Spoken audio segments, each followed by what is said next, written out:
Imagine you're relaxing at home, waiting for a TV delivery from your neighbor Professor Oak. He's asked you to watch and review several shows before they're aired to the public. Many are fun little programs, while most are filler.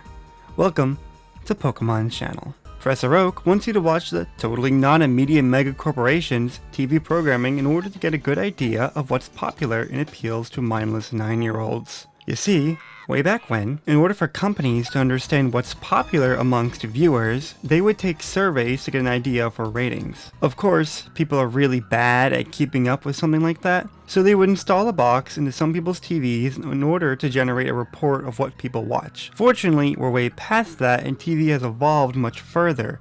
The TV will be around much longer, with us being in the era of instant streaming and ad block. So, you're listening to Oak's sales pitch when you notice some Pokemon at your door. They all run off, and Pikachu comes inside to join you. Now you've got a couch buddy! A lot of the game is actually just a simulation experience with Pikachu. You can turn on your GameCube at different times of the day for new TV programs and worldly events going on outdoors. I only really played at night, so I kind of only meant the same Pokemon over and over again outside. If you like purchasing things of our yellow friend, then I've got a show for you, the Shopping Squirtle, where you can buy all your direct-to-home needs. I really spent all of my money on plushies. I mean, it's endorsed by Staryu. He's never steered me wrong, and if you run out of money, it's cool. I know our mom hides the divorce money.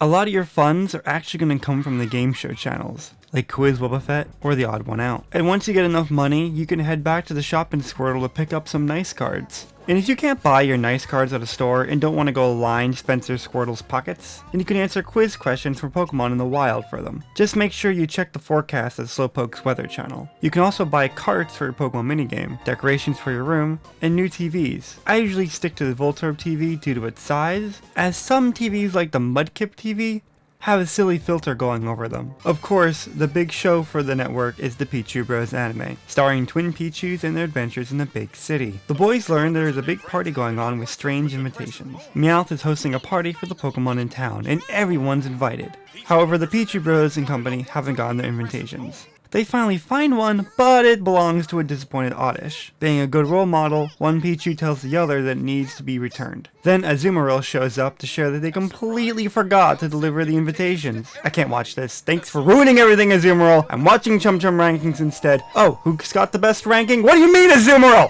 If you're feeling creative, Professor Oak has given you a device called the Smeargle Paint. It lets you take a blank frame of the TV and recolor it. And if you're feeling cultured, you can go watch the Smeargle's Art Studio show, where he shows off brilliant works like Not Easy. The game wraps up with the TV crew losing the only copy of the final episode of the Pichu Bros anime in a field. You then manage to find it in an ancient temple on a snowy mountain.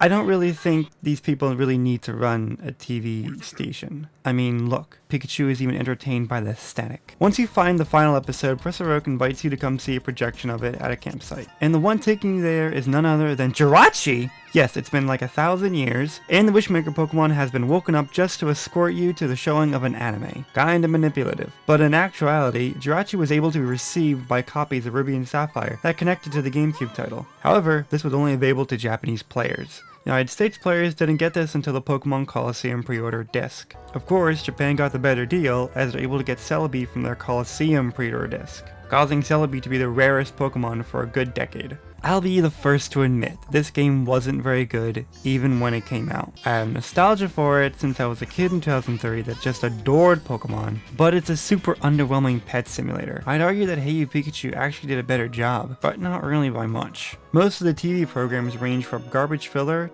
to Shopping Squirtle. I wouldn't rush to pick this game up, but nothing about it makes it the worst Pokemon spin-off.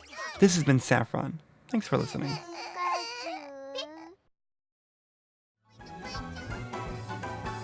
Bros like these can't stay mad for long. In no time, they're back where they belong. Side by side, it's Pichu and Pichu. You won't see one without the other. These perfect pals stick brother to brother. Side by side, it's Pichu and Pichu.